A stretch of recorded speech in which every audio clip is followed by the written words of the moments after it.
Now, it's probably not a bad idea to bust a few myths about science.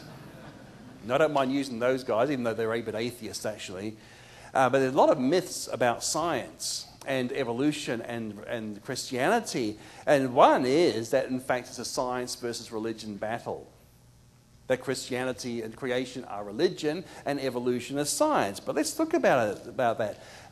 The atheistic evolution is not an unbiased, objective understanding of nature. Here is one man, Thomas Nagel, who's an atheist, and look what he says: I want atheism to be true. And he's upset that there are a lot of intelligent, well-informed believers. But he said, it's not that I just don't believe in God and actually hope there is no God. I don't want there to be a God. I don't want the universe to be like that.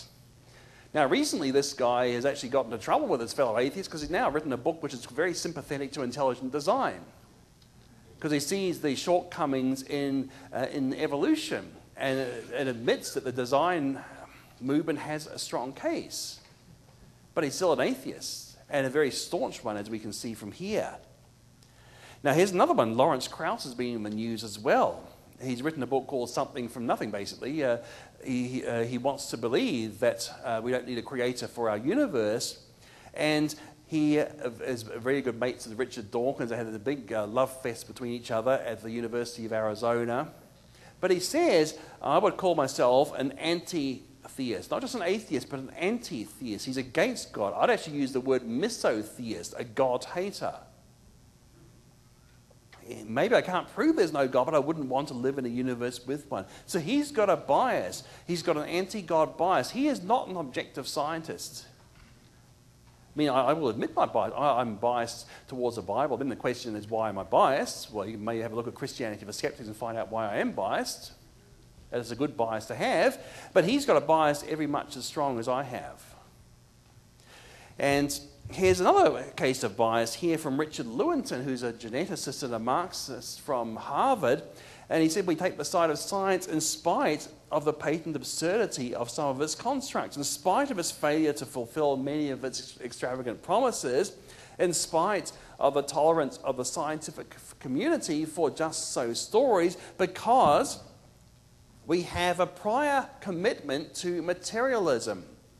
Now, materialism in this context means that matter is all there is. And he said it's an absolute commitment because we cannot allow a divine foot in the door. So, I mean, never mind what the evidence says, he would not believe in an intelligent designer because he's already made up his mind that to accept materialism. He did not get his materialism from his science. He brought his materialism into his science. This is not objectivity. Now, another thing is, to show that it's not science versus religion, well, here's Michael Ruse, who's a philosopher, an atheist, and about 30 years ago, he testified in this big creation trial in Arkansas, where they wanted to have a balanced treatment of creation and evolution in the schools, and there was a court case. The ACLU defended evolution only, and he was the ACLU's chief witness for philosophy, and he was very strong then that evolution was science and creation is religion. But after that, 20 years later, he said that evolution is promulgated as an ideology, a secular religion, a full-fledged alternative to Christianity with meaning and morality. Evolution is a religion. This was true of evolution in the beginning, and it's true of evolution today, an explicit substitute for Christianity. So they'll tell you they got rid of religion from the public schools. No, they didn't. They got rid of Christianity from the public schools and replaced it with this religion of evolution. And in some cases, the religion of Islam seems to be making inroads there, but not the true religion of the God of the Bible. And here's Richard Dawkins. Again, Darwin made it possible to be an intellectually fulfilled atheist. So you see, he needs evolution as a crutch for his atheistic faith. He can't do without it. That's why he fights so strongly against challenges to evolution, because it undermines the crutch he has for his own faith. He could not be an atheist without Darwin. And that is why the Darwinists and humanists and the atheists, they were celebrating Darwin's bicentennial 4 years ago. Now, is evolution required for science? Well, here again, here's another one, Mark Kirshner from Harvard, who said over the last 100 years, almost all of biology has proceeded independent of evolution except for evolutionary biology itself. Well, what a surprise that is, okay? See, molecular biology, biochemistry, and physiology have not taken evolution into account at all. So this idea that somehow evolution is essential for science to work, well, real scientists clearly don't agree. That it really had nothing to do with real science. In fact, in Australia, we had the same sort of thing, whereas a biology professor at one of the Australian universities, he was saying that evolution is so essential for biology, we can't possibly do biology without evolution, we've got to teach more of it. And then he laments in the same article, we can't get students to take evolution courses because it has no practical value. I mean, medicine. I mean, my father is a medical doctor, and he says evolution has nothing whatsoever to do with medicine. Because, I mean, a lot of the great advances in medicine were made before Darwin, and vaccination was discovered before Darwin by Edward Jenner. Okay, that's a very important advance. And you had things like Pasteur, the germ theory of disease. I mean, he was a contemporary of Darwin who rejected Darwinism. And from the germ theory of disease, we had Joseph Lister, another creationist who discovered antiseptics to try and kill the germs that Pasteur had shown were responsible for diseases. And you have James Simpson discovering anesthesia, and he appealed to God putting Adam to sleep to make Eve from his rib. So he said, well, God used anesthesia, so can we. Okay, another thing, see, even antibiotics don't need evolution. See, one of the people who discovered penicillin and won the Nobel Prize was Ernst Chain. And he was an Orthodox Jewish creationist who was extremely scathing of Darwinism. So you say even antibiotics was co-discovered by a creationist. So evolution has nothing to do with medicine either. So in fact, nothing to do with science. So the idea that evolution is science and creation is religion is one of the myths to be busted. Now, another very common myth is this Galileo idea of controversy between science and religion. And that turns a lot of Christian leaders into jello, and they use that as an excuse not to believe the Bible when it talks about six-day creation about 6,000 years ago and a globe-covering flood. Oh, Galileo, that's the only thing. Their mantra is the Galileo affair. But they've got totally the wrong message from the Galileo affair. When you understand the history, it in fact undermines their own case and not the Christian case. Now, here's an article on our website, creation.com/Galileo quadricentennial. See, the quadricentennial of Galileo turning his telescope to the heavens is the same year as the Darwin bicentennial. In fact, the magazine New Scientist was asking which one of those was the most antagonistic to Christian faith, Galileo or Darwin. But I'd say Galileo wasn't antagonistic at all, unlike Darwin. Now, first of all, it's important to realize that Galileo was actually a case of science versus science. Arthur Koestler said there existed a powerful body of men whose hostility to Galileo never abated, the Aristotelians at the universities. Yes, indeed, Galileo's discoveries were undermining the science establishment of his day, which had absorbed Aristotelian ideas, which includes the Ptolemaic model of the Earth being at the center of the universe. That was the science of their day. And Galileo is upsetting the scientists. And see, Koestler, who is not a Christian, has said innovation is a twofold threat to academic mediocrities. It endangers their oracular authority and evokes a deeper fear that their whole laboriously constructed intellectual edifice might collapse. Now, we see this with evolution today. It's a huge intellectual edifice. It undermines a lot of things, not just biology, but a lot of sociology and psychology are underpinned by evolution. The idea that somehow gay marriage is okay or an abortion is okay, all those are underpinned by an idea of evolution, that things made themselves, and we're not accountable to a creator who's revealed his will to us in the Bible. Another expert on this is a Giorgio de Santillana, who said it's been known for a long time that a major part of the church's intellectuals were on Galileo's side, while Clara's opposition to him came from secular ideas. This is, I mean, you mainly hear it was a church and the religion who opposed Galileo, but in fact Galileo's opposition was from the secular establishment, not from the church primarily. Now, see, here's one of the leaders, Cardinal Bellamy. Now, he's regarded, the Catholic Church call him a doctor of the church. Now, there are only about 30-something doctors of the church in the Catholic theology. Now, a doctor is a higher title than a saint in that. So he's regarded as one of the leading intellectuals of the Catholic Church of all time. But he said, if there are real proof that the sun is the center of the universe, and the earth is in the third sphere, and the sun doesn't go around the earth, but the earth around the sun, then we should have to proceed with great circumspection in explaining the passages of Scripture which seem to teach the contrary. I don't think there is any such proof because none has been shown to me. But he showed a willingness to accept Galileo's idea because he realized Galileo's idea, as the medieval scientists realized, was more economical to have a small spinning earth than a huge spinning universe. So everyone realized that Galileo's idea made mathematical sense. It was a much simpler thing because if you want to have the Earth at the center of the universe and you have things going around it, it's not a very simple path. You have to have epicycle, which is a circle rolling in another circle. The curve on that is called an epicycle. And Ptolemy's system needed more and more epicycles to make it work. With Galileo's system, in fact, all you need is the sun at the center and the planets going around it.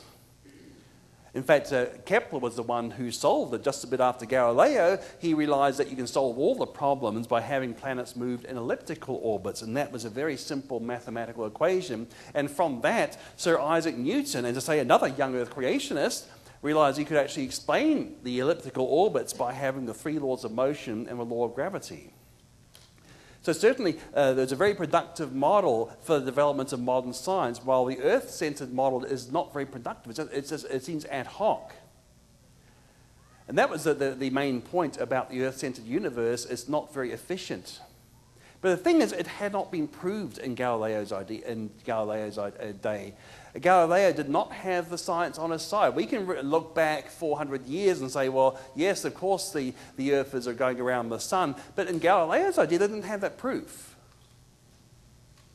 So the thing is, we can't hold the church too much at fault when they didn't have the evidence. And Galileo was prone to exaggerating the evidence in his favor because he believed that the tides proved his theory, but that's actually wrong. So his main proof for the Earth's rotation was actually fallacious because the tides are caused by the moon. So the thing is, Galileo did not have the science on his side at that time. Now the problem is, though, the church at the time after this did what theistic evolutionists are doing today. They married their science of the day to the Bible. They tried to make the Bible conform to the science of its day. And this is what the theistic evolutionists are doing. They're trying to make the Bible fit in with evolution, which you just can't do. But this is exactly what the church did in Galileo's time. They made science the authority and tried to find passages in the Bible that fit that authority. Like here is one of them. The world cannot be moved. Okay, and they tried to recruit that to support the geocentric viewpoint of a stationary Earth. But in fact, this is not talking about that. And I can prove this very simply because the psalmist also says, I shall not be moved, using the same Hebrew verb. Now, does that mean the psalmist is in a straitjacket so he can't move? No, that's not what it's talking about. The word move means to falter and depart from the path that God has set in front of us. This is talking about God's being in control of everything, that the earth and the psalmist will not falter from the path that God has set out for him. Nothing to do with cosmology here. And that applies to all the verses they were trying to recruit into supporting their earth-centered model. Now, another thing involved with the Galileo affair was papal politics, because Galileo was actually a very good friend of the cardinal who became Pope Urban. And in fact, the cardinal and Pope actually encouraged Galileo to publish his ideas. So they were very open to Galileo at that time. And you see, James Hannam says that, in fact, academic historians are convinced that this had as much to do with the politics and the Pope's ego as it had to do with science.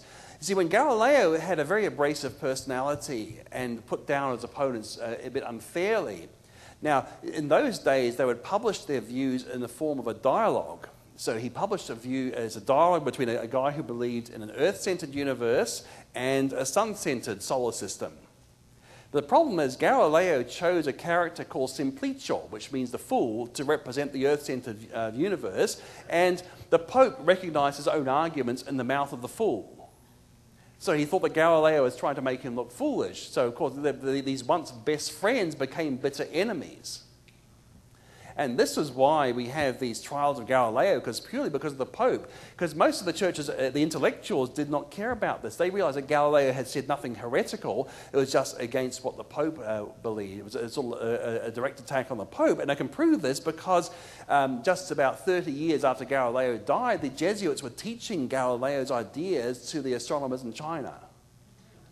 So clearly it wasn't a science versus religion thing as far as most of the church was concerned. And they even use their cathedrals as giant sundials to analyze the heavenly motions.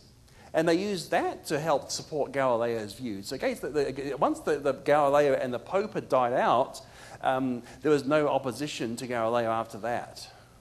And as I say, most of the people who developed the Galileo viewpoint were young earth creationists like Kepler and Newton, and Galileo himself. And Copernicus was a canon, basically a priest in the Catholic Church too. And the medieval theologians, medieval scientists were also priests like Oraim and Buridan, who likewise saw nothing wrong, nothing to contradict the earth moving position, which I call geokineticism, earth moving. And they saw nothing in the Bible to conflict with that. Now, how do you solve this problem? Well, the answer is you think of things called reference frames. What have I got here? That's a speedometer. And it's set to 0. But hang on, isn't the Earth going about 1,000 miles per hour around its axis? And much faster still around the sun? So how could that speedometer be right? Well, the answer is the speedometer is calibrated in reference to the ground. And any physicist knows that all motion must be described in relation to something else. You have to have a fixed reference point to describe motion in relation to it. And you can select any reference frame you like. And just for most purposes on Earth, it's convenient to have the Earth as a reference frame. Your stop signs and speed limit signs are calibrated with Earth as a reference frame. I don't think you could tell a traffic cop, you get a ticket for running a red light or something, and you say, well, I can't possibly stop because the Earth is moving so fast around the sun, stopping's impossible. Or things like, we use the word sunset today. Sunset is an Earth-centered term. It's far more convenient to say sunset at 7 o'clock than to say that at 7 o'clock the line of sight to the sun intersects the horizon tangentially. That's harder to say, isn't it? So much more convenient to say sunset, and it's physically equally valid to do that. And see, Fred Hoyle understood this perfectly well because he said that we cannot say that the Copernican theory is right and the Ptolemaic theory wrong in any meaningful physical sense. All it is a choice of what reference frame you use. And that's what he says here in fairly complicated terms, that in fact they are exactly equivalent from a physical point of view, just a matter of choosing what reference frame you want. So Galileo could have solved the whole problem, because when he was asked, does the Earth move, he should have asked in relation to what? Because the Earth does not move in relation to the Earth. So that's perfectly valid science. And one more thing I'll mention about Galileo is, in fact, the New Scientist article I referred to said that Galileo dethroned Earth from its privileged central position. But in reality, as far as they were concerned, the central position was the worst place to be because they believed hell was right in the center of the Earth. That's horrible. And even the Earth itself was fallen. And the further away you got from the heaven, the closer you approach perfection. See, one of Galileo's discoveries that really upset this belief system of their day is the discovery of sunspots. Now, sunspots show there's imperfections on the sun. But according to this scheme here, the sun was supposed to be perfect. Now, the point about this is that when Galileo puts Earth to the third planet around the sun. In fact, in that system, he was promoting it by moving it further away from the center. So once again, people have looked at Galileo anachronistically, reading our own worldview into the time 400 years ago, which you just can't do. So, conclusion from this is a myth that Galileo controversy was science versus religion, but if you know the facts, you realize this is a complete and utter myth, and it was mainly science versus science. And the lesson from that is don't marry your theology to today's science because you'll be widowed tomorrow. Now, one more belief I'd like to tackle is this common idea that the church taught a flat earth in the Middle Ages. In fact, even your president has resorted to this fallacy. He said if some of these folks were around when Columbus set sail, they must have been founding members of the Flat Earth Society. They would not have believed the world was round. So when you have the most powerful man in the world actually still believing this false anti-Christian history, there's a problem, I think. Because in reality, the church believed in a global earth. And this was documented about 20 years ago by a book called Inventing the Flat Earth by Jeffrey Burton Russell, a historian. And even the evolutionist Stephen Jay Gould praised this book very highly as being an incredibly accurate source of what the church really believed about the shape of the earth. Because he analysed what the scholars of the church really taught. And in fact, the vast majority of the church scholars who discussed the topic believed the earth was round. Only a handful of guys, maybe one or two or three people believed that the earth was flat. One of them was called Cosmas Indicopleustes, which means voyager to India. Well, who's heard of him? Well, that's the whole point, isn't it? These are obscure figures. And now the atheists were saying that the Indicopleustes was typical of the church. In fact, he was very much an odd man out. Now, far better known in the church was the Venerable Bede in the 8th century. And he said, we call the earth a globe. That's not a flat earth there. And just in case you didn't get it the first time, he said the earth will represent the figure of a perfect globe and not circular like a shield, but round like a ball. So you get the idea? He believed the earth was ball-shaped, not flat. And this was centuries before Columbus. And this is a very important figure in the medieval church, the Venerable Bede. Now, the best theologian of the Middle Ages was probably Thomas Aquinas in the 13th century. And he said the physicist proves the earth to be round by one means and the astronomer by another. So the leading textbook in the Middle Ages, the Summa Theologiae, taught the earth was round. Because they knew about eclipses. You see, in a lunar eclipse, you can see the shadow of the earth passing over the moon, and the shadow is always round, which is only possible if the earth is ball-shaped. They knew perfectly well that the earth was round. Sailors knew it better than anyone because there's a myth about somehow people saw the mast disappearing below the horizon. More likely to be the other way around. Before telescopes, it was the sailors coming in who would see the mountains appearing first before the lowlands. That's what it was. So at least sailors, in particular, were in a good position to know the earth was round. Another thing that we know is also this symbol called the globus cruciger, which means the cross-bearing globe. And medieval rulers, the kings and emperors, used a globe to symbolize their power on earth. And the globe, of course, symbolized the earth. Now, isn't that interesting? A globe is symbolizing a flat earth.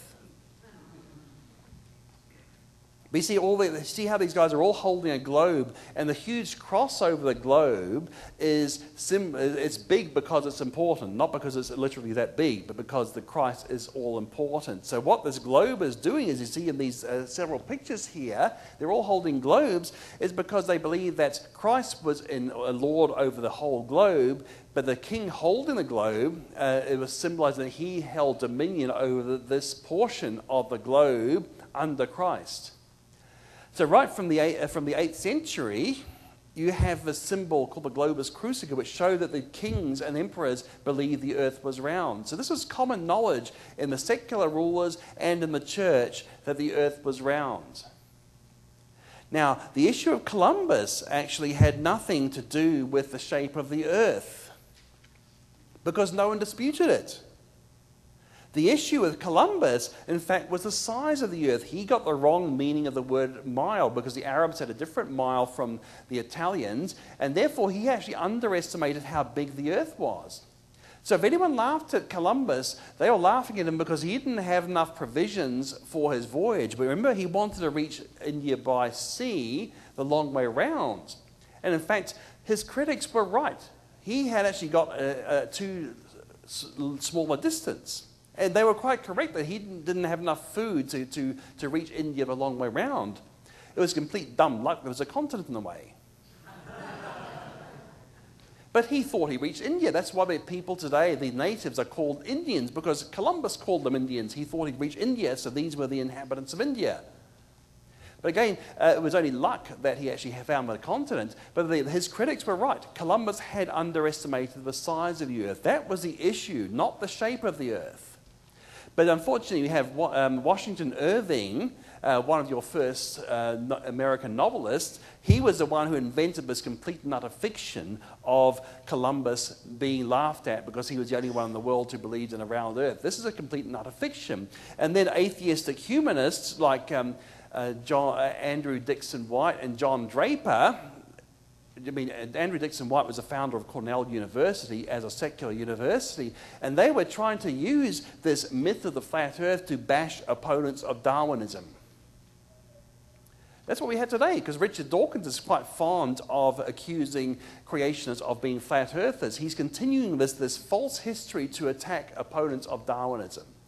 But in fact, it is an utterly, completely false history. Now, one last thing I'd like to leave you with about this is that, in fact, the leading evolutionist, the leading flat earther in the world today is an evolutionist. There is actually a flat earth society, and its members believe that the earth is a flat disc you can fall off of. But the leader of that society believes that's in evolution and in global warming.